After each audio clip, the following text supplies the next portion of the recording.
Selon Khalil Gibran, célèbre auteur du best-seller Le Prophète, aucun homme ne peut rien vous révéler, sinon ce qui repose déjà à demi endormi dans l'aube de votre connaissance.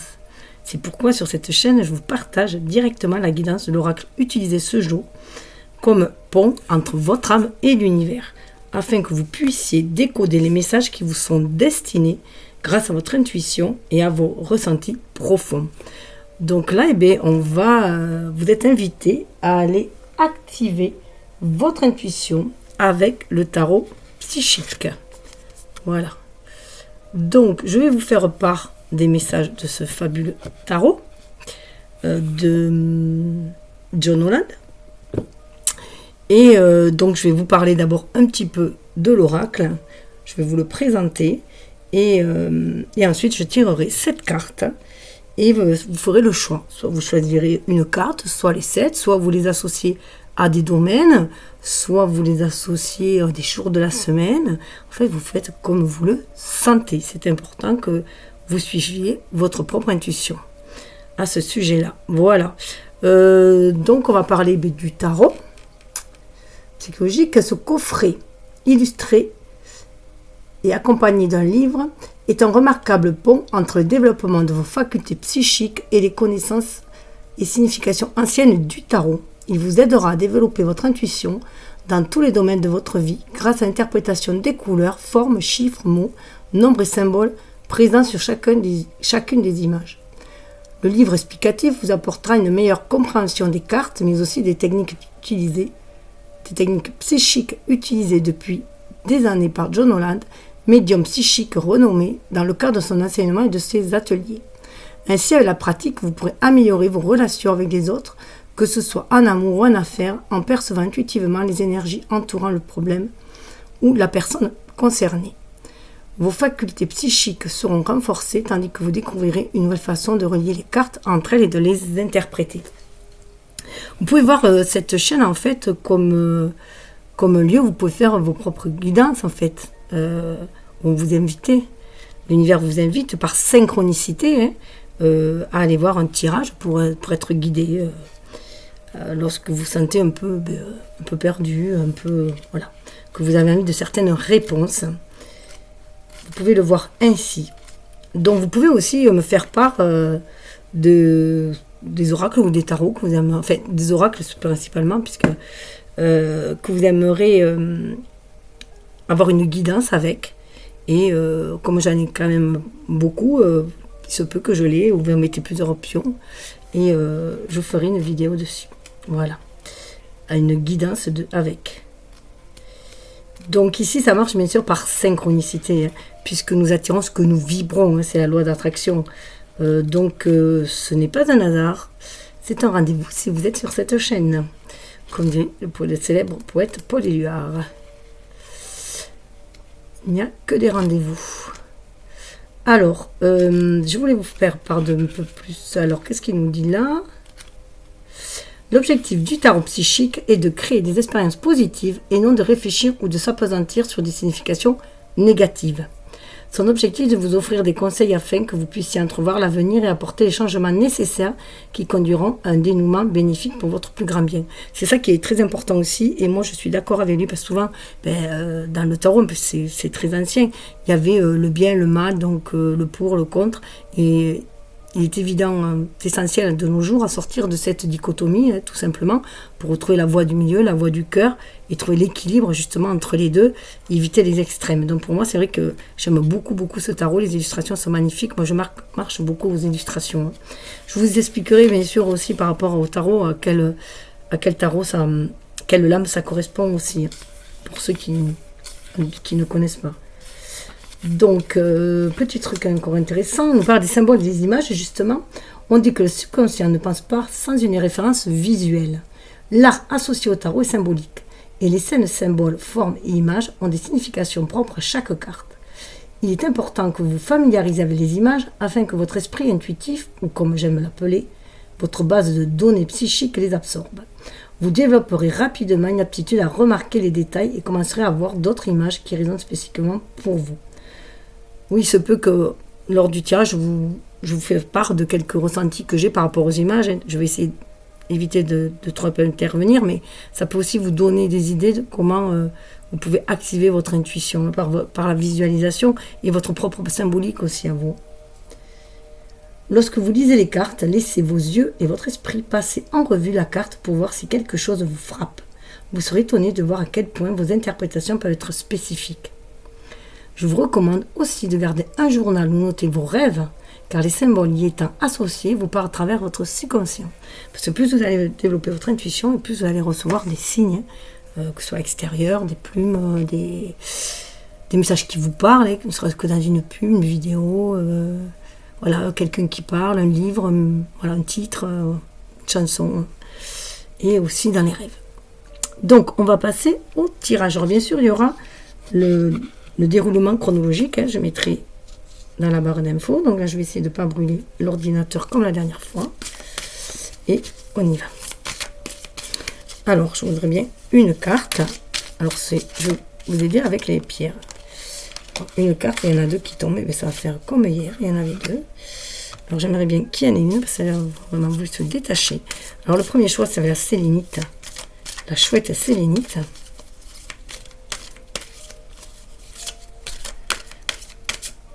Le deuxième choix, ça sera avec la... Alors on l'appelle la cornaline, mais c'est l'opale rouge. Hein. Souvent appelée la cornaline, qui est superbe aussi. Alors, je ne sais pas pourquoi ils ont du mal à tenir aujourd'hui, mais voilà. Avec la Célestine, le troisième choix. Alors, comme je vous l'ai dit, vous pouvez en choisir plusieurs, les mettre dans l'ordre que vous voulez, les associer, soit un jour de la semaine, soit... Ah ben, celle-là est carrément sortie. Donc, j'apprends pour l'invitation pour tous. Chakra coronal, hein, donc le chakra coronal bien ouvert. Voilà, une ouverture du chakra coronal et sur du 7, du spirituel. Donc il y en a beaucoup voilà, qui sont dans cette phase-là.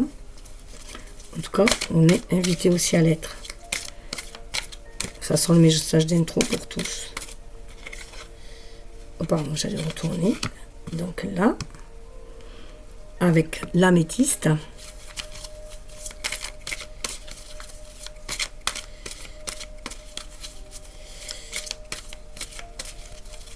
Alors avec le jade,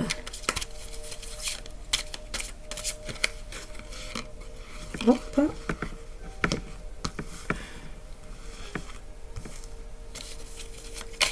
avec l'obsidienne noire, la petite tortue,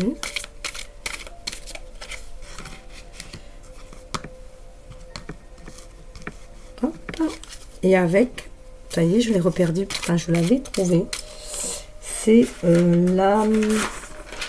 Attendez, je dois l'avoir noté quelque part. Ben, je ne me rappelle plus. Encore une fois. C'est noté dans la description. Je vais noter dans la description de la vidéo précédente qui était sur le destin sacré. Si ça vous intéresse d'aller voir, si ce n'est déjà fait. Alors bien sûr, si ça vous plaît, vous pouvez donner un petit coup de pouce à la chaîne hein, pour que les messages se diffusent pour plusieurs personnes, hein, diffusent au plus grand nombre pour recevoir leurs messages. Parce que pour moi, il est essentiel que chacun développe aussi ses propres capacités intuitives pour exercer pleinement son libre arbitre, faire des choix inspirés pour être au mieux en accord avec son âme, accéder au bien-être ici, hein, au paradis ici et non aller ailleurs, directement hein, pour aller voilà, vers son plein épanouissement et vivre en harmonie avec les autres, la nature, avec tout le monde. Alors pour tous, eh bien, voilà. Dessous, on va vers une vérité aussi. Hein. C'est une carte majeure, hein. C'est l'âme majeure, c'est l'âme du jugement. Et là, on nous parle de vérité, on nous parle de peser aussi le pour et le contre. Vous voyez, hein, on sort de la tromperie, on tombe des masques, hein. Sortir de la tromperie, de l'envie, des énergies basses. Hein. Il est temps d'aller vers sa propre vérité, vers qui on est vraiment, son authenticité. C'est le jugement, c'est le jugement de justement la pesée des âmes, hein, la pesée de l'âme. Voir voilà, quel passage on va aller selon nos actions, hein, bibliquement, enfin, traditionnellement c'est ça. Donc déjà je vais vous donner celle-là. C'est un peu curieux que je démarre comme ça, mais je fais comme je le sens. Alors qui est une arcane majeure. Donc c'est très important et ça s'adresse à tout le monde. Alors bien sûr, les arcanes majeures, ça va pas être juste un message ou un défi du jour. Ça va être sur plusieurs mois, ça peut être pour l'année aussi. Après, chacun a son rythme, mais tout est juste. Les qualités de cette carte illustrent le réveil spirituel, la clarté, la révélation de la vérité et la conscience cosmique. Parfois, un avertissement est nécessaire pour obtenir notre attention et nous montrer jusqu'où nous pouvons aller. Cette carte apparaît dans ce but. L'évaluation du passé et des leçons que vous avez apprises ou devez encore découvrir doit maintenant être votre priorité. Numéro 1. C'est ainsi que vous pourrez pardonner, accepter et guérir afin d'aller de l'avant, doté d'un esprit spirituel équilibré. La carte vérité vous rappelle qu'un changement important doit être fait dans un certain domaine de votre vie. Mais ne prenez pas de décision hâtive. Prenez votre temps, car tout choix ou changement doit être examiné, évalué en faisant preuve de jugement judicieux et sage. Quelle que soit la mesure que vous décidez de prendre, celle-ci aura des conséquences d'une grande portée, bien plus importantes que vous ne le saurez jamais. L'utilisation des pouvoirs de l'univers, tout y ajoutant un peu d'aide du monde physique, vous aidera à faire preuve de clarté et provoquera un changement de conscience.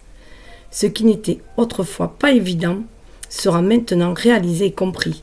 Soyez honnête avec vous-même et faites confiance à ce que vous tenez pour vrai. Vous voyez ce que je vous disais. En plus, ça va très bien avec l'éveil spirituel. On arrive au bout d'un certain cheminement. C'est pour ça qu'il y a la carte du chakra coronal qui a sauté aussi, avec le numéro 7. Et en plus, la carte dans le tarot, il y a 22 arcanes majeures. Et le 20, on va bientôt boucler la fin.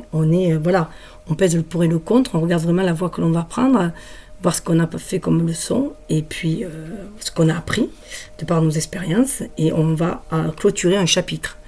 Alors, les messages sont intemporels, la guidance est intemporelle, mais c'est vrai qu'en ce moment, on est au mois de septembre, et c'est vrai que c'est un mois de bilan, un mois de récolte. C'est les premières récoltes, les premiers bilans pour le dernier trimestre, justement pour clôturer la fin de l'année. Donc il y a aussi son importance là, je trouve. Mais bien sûr, vous pouvez être dans cet état, dans cette énergie-là à tout moment. Alors, donc, en plus, voilà, il est question aussi de chakras, donc c'est très important. Et les chakras, ce sont des roues qu'on appelle, il y a les énergies qui circulent. Et là, c'est le chakra couronne, c'est en haut. Alors, chakra. Ses caractéristiques sont la couleur, c'est le violet. Le son est aucun son ou bien home. Élément, c'est la pensée. La glande, c'est la pinéale. Et le mot-clé, c'est je peux. Le chakra couronne ou corona est situé en haut de la tête et on le surnomme le lotus aux 1000 étapes, aux 1000 pétales. 1000 étapes déjà, je fourche, mais bon, on parle bien d'étapes. Et le récepteur de lumière. Ce chakra est le centre de votre lien avec l'univers, l'infini et votre conscience supérieure. C'est la connexion entre la sagesse et la spiritualité. Ce centre coronal est la zone où la lumière éthérique et l'énergie sont reçues, puis dispersées à travers votre aura pour un bien-être total. Pour équilibrer ce chakra, je trouve que la méditation, le travail de respiration, le yoga, la guérison spirituelle, l'acupuncture et la thérapie par la couleur sont les méthodes qui fonctionnent le mieux. Lorsque le chakra coronal est parfaitement aligné, il s'agrandit de façon à pouvoir accéder et puiser dans les sources les plus profondes de la sagesse. En plus, vous avez vu mon support en bas, c'est un lotus. Ma fleur où j'ai mis la bougie, c'est un lotus alors que j'en ai plein. Donc on est dans ce plein épanouissement de soi et de cet éveil à la spiritualité. Donc là, on sort vraiment de la religion, qui peut être une forme de spiritualité pour certains, mais qui est quand même, la religion c'est un dogme humain, voilà, c'est l'homme qui l'a façonné. Mais c'était une façon d'aller vers la spiritualité, ce sont des étapes aussi, ces dogmes-là. Et là, on va vraiment vers un éveil de la conscience, un éveil supérieur. Donc, je vais les mettre là, en face, et nous allons commencer pour le premier choix. La chouette en sélénite. Wow. Mais ça démarre fort. Nouvel amour et l'espoir. 17, ça correspond à l'étoile, encore un arcane majeur, et un renouveau, un début, hein, parce que je vous disais, avec le 20, fin d'un cycle, on arrive au fin du cycle, et on va vers quelque chose de renouveau. Et on est dans l'amour, hein, dans l'amour aussi inconditionnel, on est connecté à la source, hein, et à sa lumière intérieure.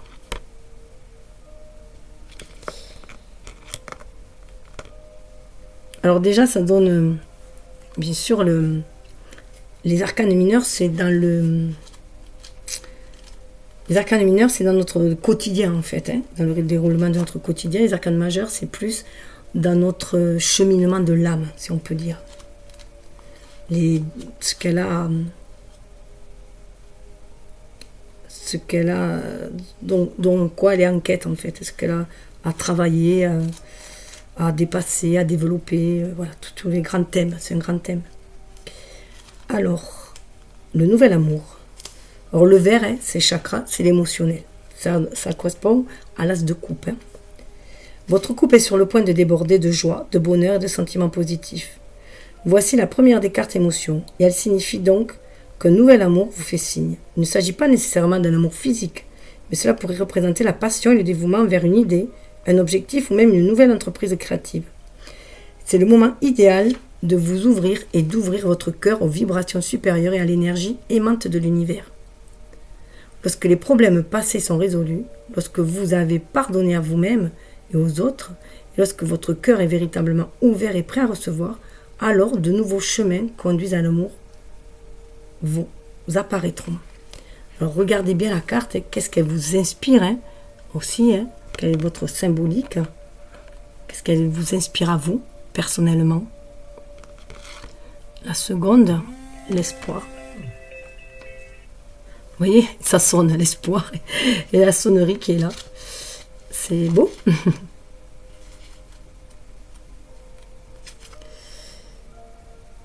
Là, c'est pareil, hein. Qu'est-ce que ça vous... Comment elle vous traverse, cette carte? Comment elle vous imprègne? Voici une carte qui porte particulièrement sur les qualités de l'espoir, de la foi, de la guérison, des aspirations du succès et enfin de l'édification. Lorsque cette carte apparaît, sachez qu'un vœu spécial que vous avez formulé sera peut-être exaucé avec le temps. Alors ça peut être justement le vœu d'un nouvel amour, hein, d'une nouvelle relation ou d'un renouveau dans une relation amoureuse. Ou de quelque chose qui nous tient à cœur et que l'on veut réaliser. La carte espoir vous aidera à voir que l'impossible peut en fait devenir possible. La force qui habite votre âme, déterminant ce qui est possible, la différence entre le succès et l'échec, et avant tout, qui nous sommes, est le pouvoir de votre croyance. Cette carte vous rappelle de vous servir de votre faculté naturelle d'intuition, le langage de l'âme, tandis que vous essayez de réaliser vos buts et désirs. L'avenir est vôtre lorsque vous avez espoir et confiance en tout ce que vous faites. Bientôt, les autres seront attirés par votre lumière intérieure. Apprenez à partager vos expériences et vos leçons avec les autres. Vous réaliserez aussi qu'avoir la foi et aller de l'avant, même dans une situation laissant peu d'espoir de réussir, est la clé du succès. Avant tout, si vous gardez une attitude positive dès maintenant, dès cette minute même, vous permettrez ainsi à votre âme de s'élever. Vous découvrirez une occasion de briller tandis que vous visez haut. C'est aussi, ça me fait penser à aide-toi, le ciel t'aidera, c'est-à-dire que si tu vibres l'amour, si tu as des énergies positives, des énergies de foi et de confiance et d'espoir, tu vas l'attirer, tout simplement. Hein. Le ciel va répondre à cela parce qu'il répond à nos vibrations, en fait. Donc voilà. Voilà pour le premier temps. Alors, avec... Waouh, l'univers, mais décidément, alors en ce moment, ça sort, hein, les cartes. C'est très, il y a un grand... c'est avec la cornaline. Voilà, il y a beaucoup de choses à épurer. Et c'est un grand nettoyage de karma et de transgénérationnel pour monter en vibration. Et s'élever, hein, notre âme est venue, depuis 2020, on est dans 2020, le jugement, hein, on est aussi en une grande épuration, à tous les niveaux, sociétaux aussi, voilà. Alors, le jugement. Alors, bien sûr, là, c'est pareil, ça va être plus que pour la journée, hein, ça va être pour un bon moment. Vous avez fait beaucoup de chemin et c'est maintenant le moment d'être récompensé pour vos efforts. Et je suis d'ailleurs le 20-21, donc il y en a qui sont déjà à cette étape 21. Cette carte symbolise l'achèvement, le triomphe, la paix, la libération et l'accomplissement. Tout ce que vous avez essayé d'obtenir est maintenant à votre portée. Saisissez cette chance. L'univers est la dernière carte des arcanes majeurs et reflète le travail que vous avez accompli lors de vos voyages, mais avant tout, il représente la sagesse que vous avez acquis le long du chemin. Vous devez maintenant honorer et reconnaître le fait que vous êtes véritablement une âme merveilleuse et accepter la part vitale que vous jouez dans le grand schéma de la vie. Oui, c'est des cartes dans le tarot partent du 0, le fou. Dans certains, c'est le fou devient le mât, le 22, mais c'est toujours une fin pour aller vers un renouveau. Hein. On ferme une porte et on en ouvre une autre. Et le 21, ça clôture. Donc ce sont que des étapes, des grandes étapes de vie en fait, pour notre âme hein, aussi. Vous devez maintenant honorer et reconnaître. Non, ça je vous l'ai déjà dit. Le monde est à vos pieds et vous êtes libre de voyager dans toutes les directions où votre cœur désire aller. Vous êtes connecté à toute chose dans le cosmos. La carte univers est un rappel que la même énergie dont sont faites les étoiles dans le ciel et celle qui coule à flot dans l'univers se trouve en chacun de nous. Dans l'ancien temps, beaucoup croyaient que chaque étoile était l'âme d'une personne.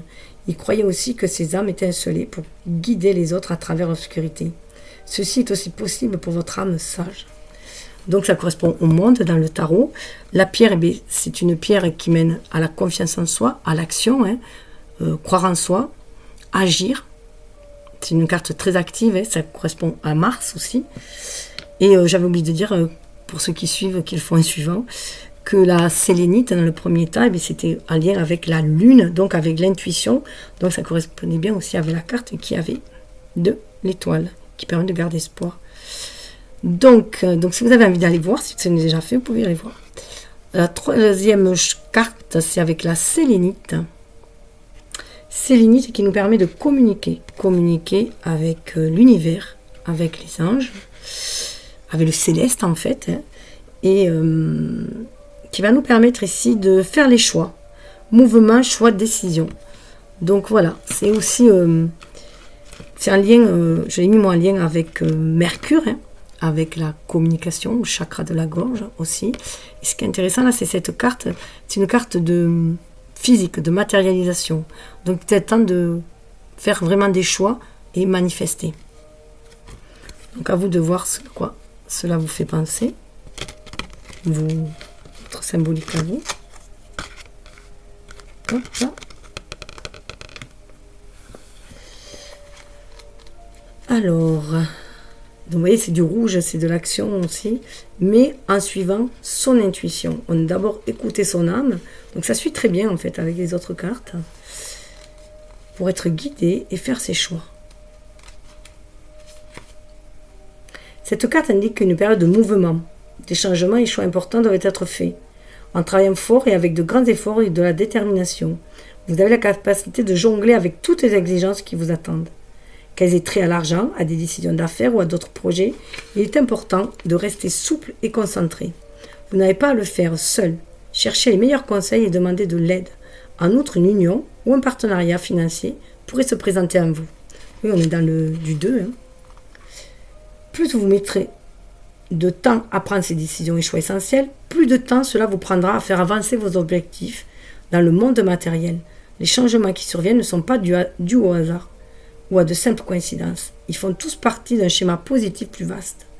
Prêtez attention aux connexions entre toutes ces choses, car cela vous permettra d'éviter de futurs problèmes et conflits. Donc vraiment, soyez à l'écoute de votre âme. Donc peut-être vous procurer une Célestine, ou même une photo de Célestine, pour vous y connecter, et entrer en communication vraiment avec votre âme, pour vous aider à faire ces choix si vous êtes indécis. Avec l'améthyste, pour le 4e choix, nous avons encore du Dieu. Union spirituelle. D'ailleurs, c'est une union spirituelle. On est dans les émotions, on est dans le cœur. Hein. Donc, juste avant, le rouge correspondait au denier hein, dans le tarot. Et là, on voit bien que c'est une question d'une connexion d'un couple. On a encore la coupe là, mais ça peut être aussi nos propres énergies à l'intérieur qui s'harmonisent, et notre énergie yin et yang aussi qui s'harmonise à nous, hein, qui nous fait accéder à cet équilibre, à cette harmonie, ce bien-être. Cette carte traite des relations impliquant un lien spirituel. Celui-ci pourrait être entre de nouveaux amants, des âmes sœurs, des membres d'une famille et des amis, des associés en affaires ou des partenaires. Il pourrait même avoir trait à un projet ou une situation spécifique. C'est le moment idéal pour réaliser que toutes les relations vous concernent. Remarquez-le, lorsque vous interagissez avec des personnes différentes dans votre vie, celles-ci vous donnent-elles de l'énergie ou en retirent-elles? L'échange est-il équitable? Il doit y avoir un équilibre entre le don et la réception d'énergie. Les relations sont des images inversées de votre propre vie. Elles reflètent la façon dont vous vous voyez et vous vous traitez, et aussi comment vous réagissez et répondez à diverses situations et diverses personnes autour de vous. Chaque union est une occasion de croissance pour votre âme. On est des êtres relationnels, on a besoin de cet échange, même si on a besoin d'être indépendant, d'être dans notre authenticité, de nous affirmer, de nous épanouir, on a besoin de se nourrir de ces relations-là aussi. Donc d'aller vers des liens d'âme, enfin des familles d'âme, des familles de cœur, pour bien s'entendre et développer des choses ensemble aussi, hein, pour amener beaucoup plus d'harmonie, de bien-être. Alors je vous invite, si c'est déjà fait, à peut-être aller voir la 1 aussi, avec la sélénite, la chouette. C'est la suite, c'est un lien. Alors, avec quatrième choix, avec le jade, on nous parle de conflits et défaites, mais elle est à l'envers. Hein. Elle sort beaucoup celle-là aussi. Elle est à l'envers, ça correspond au mental. Le bleu, la carte du bleu correspond au mental. Donc c'est de l'auto-sabotage, hein, ni plus ni moins. C'est l'ego qui sabote, qui a peur de certaines situations, donc qui met des barrières, parce qu'il y a eu un vécu d'une situation similaire qui s'est mal passée, donc on en garde une trace inconsciente, et quand ça se représente, eh bien, on a parfois peur d'échouer, et du coup on se sabote tout seul, on se trouve des excuses. Voilà. Mais le chiffre 5, c'est un chiffre qui dit d'aller de l'avant, hein. Il faut bouger, il faut sortir de la situation. Le chiffre 5 de la carte mentale représente des changements, alors signe d'air dans le tarot, représente des changements et un apprentissage important. La façon dont vous vous comportez en cette période est vitale à votre bien-être global. Cette carte pourrait avoir trait à un manque de sensibilité dans vos agissements ou dans la réponse à des conditions ou situations autour de vous. Alors manque de sensibilité, voilà, quand on est trop dans le mental, on se coupe du cœur aussi. Et c'est peut-être aussi voilà, des peines de cœur qui ont fait qu'on a coupé, qu'on ne veut pas revivre certaines relations. On a peur de s'engager, de s'investir, parce qu'on a eu mal et du coup le mental bloque, l'ego bloque. Parce que ça correspond à la pierre qui est là, est quand même une pierre qui est liée avec le cœur, avec Vénus.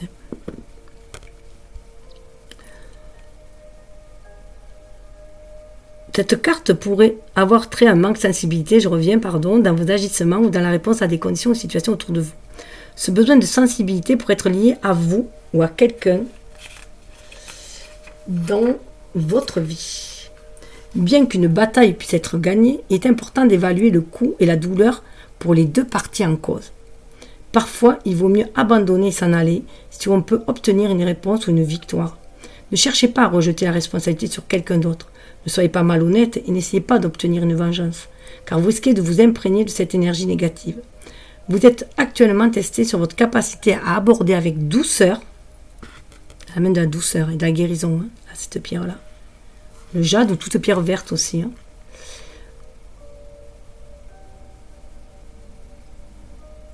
Vous êtes actuellement testé sur votre capacité à aborder avec douceur et délicatesse la prochaine étape.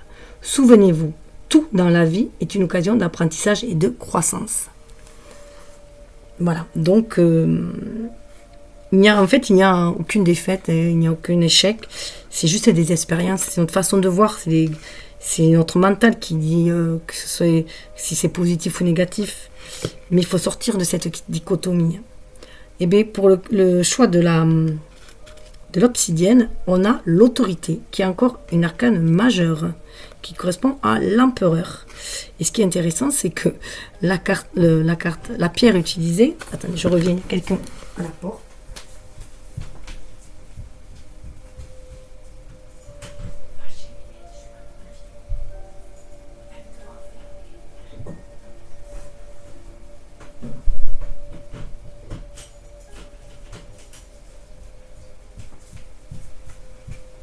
Désolée, il y avait quelqu'un à la porte.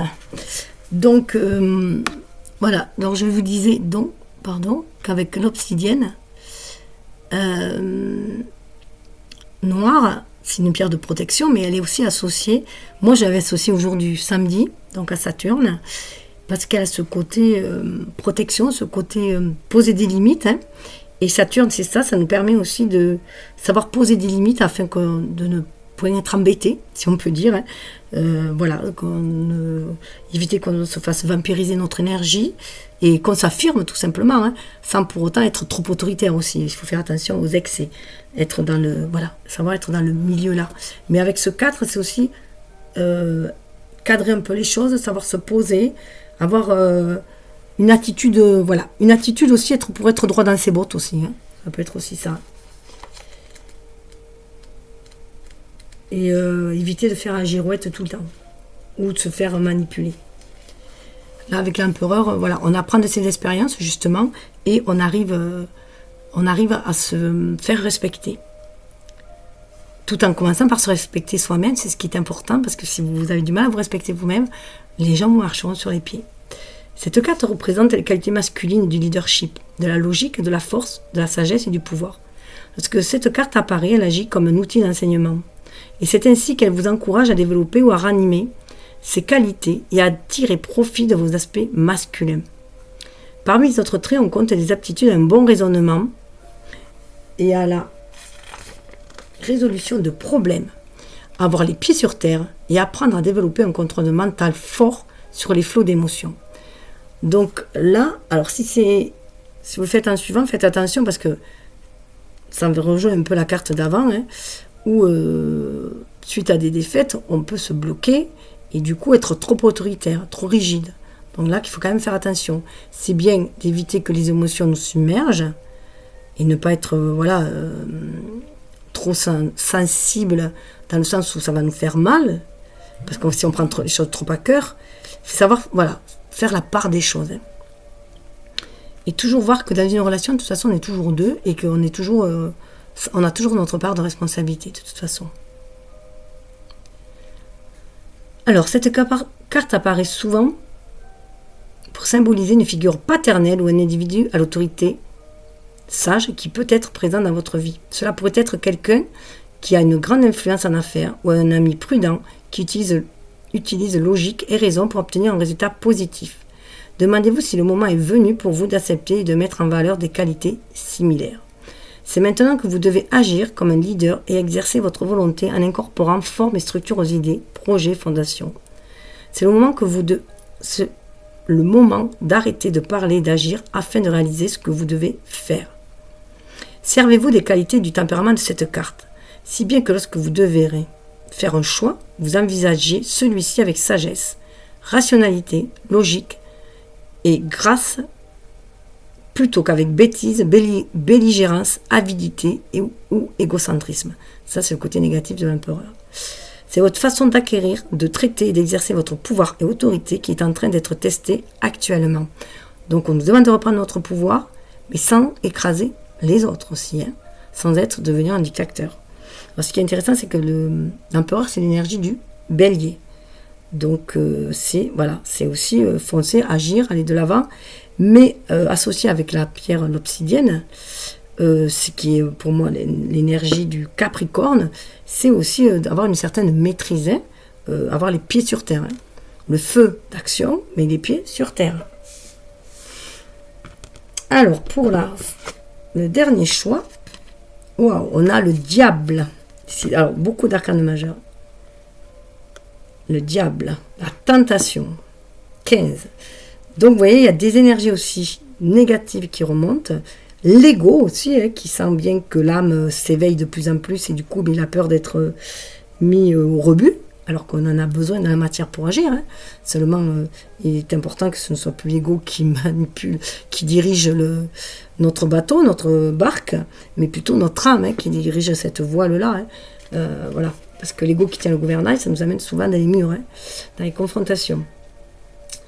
Alors, on va aller voir ce que va nous dire le diable. Alors, qu'est-ce qu'elle vous inspire, cette carte? Cette carte soulève la question de la dépendance et des comportements limitatifs. À ce stade, vous ou quelqu'un dans votre vie portez peut-être trop d'attention au monde physique, matériel et à ses plaisirs. Bien que nous naissions tous connectés à la source divine, nous avons tendance à nous éloigner de ce qui était autrefois naturel. Lorsque nous sommes déconnectés de l'esprit, la source qui nous nourrissait autrefois, tout le chakra coronal aussi, où on est invité à ouvrir, ce sentiment est souvent remplacé par un substitut. En d'autres mots, la connexion est à présent établie avec la nourriture, l'alcool, la nicotine, la codépendance à quelqu'un ou même au travail. Ça peut être aussi à la sexualité, ça peut être à tout, la sexualité, ça peut être à tout. Au travail, voilà.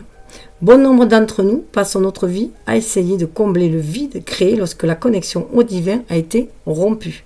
Ça peut être même un excès de sport. Tout ce qui est annexé, en fait, rentre dans cette énergie du diable. Tout ce qui est annexé. La carte tentation vous demande d'examiner attentivement votre vie et de vous poser les questions suivantes. Dans quel domaine de ma vie suis-je en train de souffrir d'un comportement dépendant ?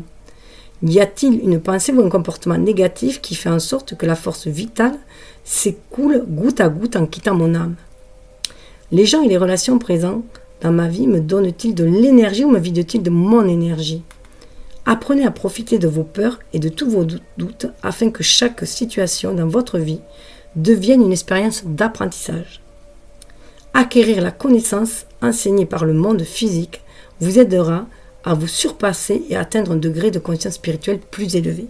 Alors ce qui est intéressant, c'est que moi, j'ai associé cette pierre qui est, mais je vais peut-être finir par la retrouver, une calcite jaune, voilà. Ah, j'arrête pas, j'en montre, voilà. Une calcite jaune associée la couleur jaune est associée au soleil, et le soleil est associé à la personne qu'on est, à l'ego. Donc, faire attention, voilà, d'éviter d'avoir un ego trop démesuré, d'être trop dans la matérialité, trop égocentrique, pour des plaisirs, j'allais dire éphémères, mais ils sont tous éphémères, pour des plaisirs un peu trop dans les énergies basses aussi, voilà, qui maintiennent les énergies basses, au lieu de vous épanouir comme un soleil, et qui viennent vous pomper votre énergie, vous vider de votre énergie, au lieu de vous nourrir d'énergie. C'est ça surtout.